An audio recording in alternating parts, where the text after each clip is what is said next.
Hello, 6 weeks ago I made a moss pole using jute twine for my pothos to climb on. So in this video I'll be showing you how I made it and what the plant looks like after 6 weeks. All you need is some jute twine, a pair of scissors, and a stick or pipe that will not rot in water.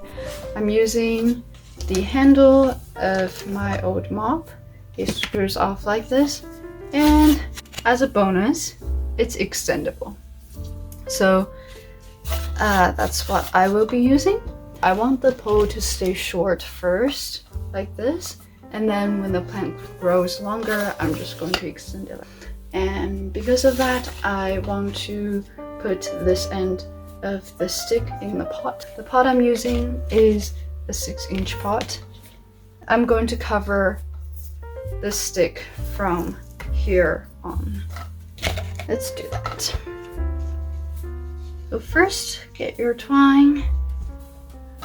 I'm going to tie a knot at the very bottom.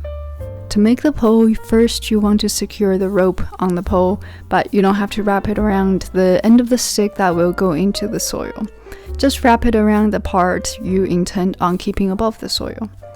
After that, I'm just going to wrap the jute around. Because of how thin my jute twine is, this step took much longer than I expected. So if you're trying to make this too, I hope you have a good podcast or YouTube video ready to listen to or watch at the same time. Okay, we have reached the end. So I will cut this right off here and tie it up. Alright, so that part is done. I didn't bother with covering the tip of the stick with the rope, but it will look better if you do. I can always add more twine to this part later if it really bothers me. Right now I'm just going to pot my pothos into this big pot with the pole. Now that we've finished making the moss pole, or I should say jute pole, you know what I mean, I'm grabbing the pot and my plants. When I place the pole in the center of the pot, you can see that because my stick doesn't even have a flat bottom, it doesn't stay upright on its own. After I put a layer of soil made of half houseplant potting mix and half perlite in, I am taking the plants out of their nursery pots and placing them in this new pot around the pole. Then I filled up the rest of the new pot with more soil. After that, I cut a few short strands of the twine to secure the long vines to the pole.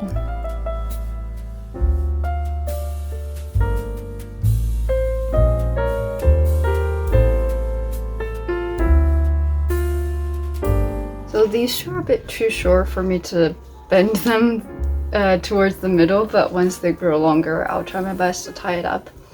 And that's about it. Now that we've gone through the process of making the moss pole, here's what I've been doing to maintain it.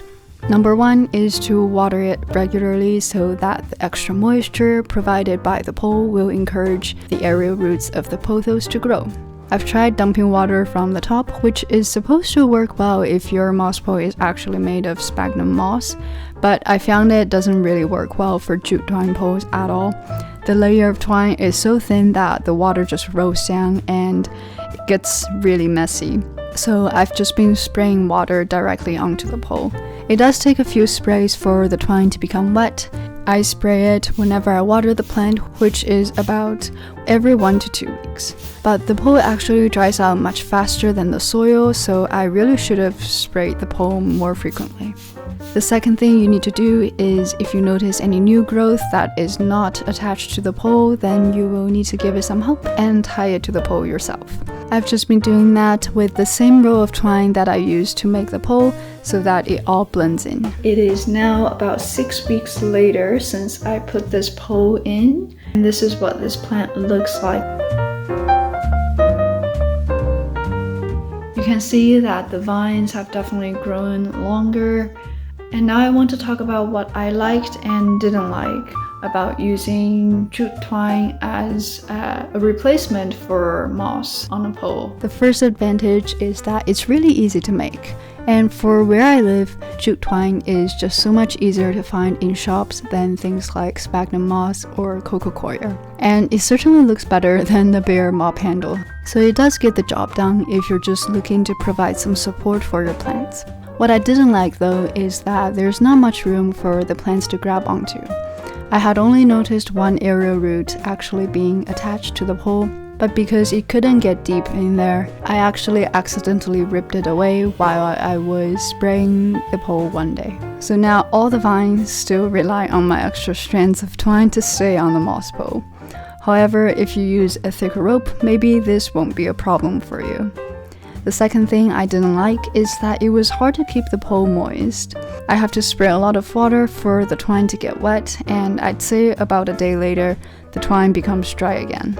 And that's okay if you're just using the pole to support the plant, but if you want to get the pothos to grow big leaves as they climb, then making a moss pole out of jute twine may not be the best choice. This is all just based on my personal experience and specifically for pothos. So if you have tried making moss poles yourself, let me know what your experience was like in the comments. See you next week. Bye!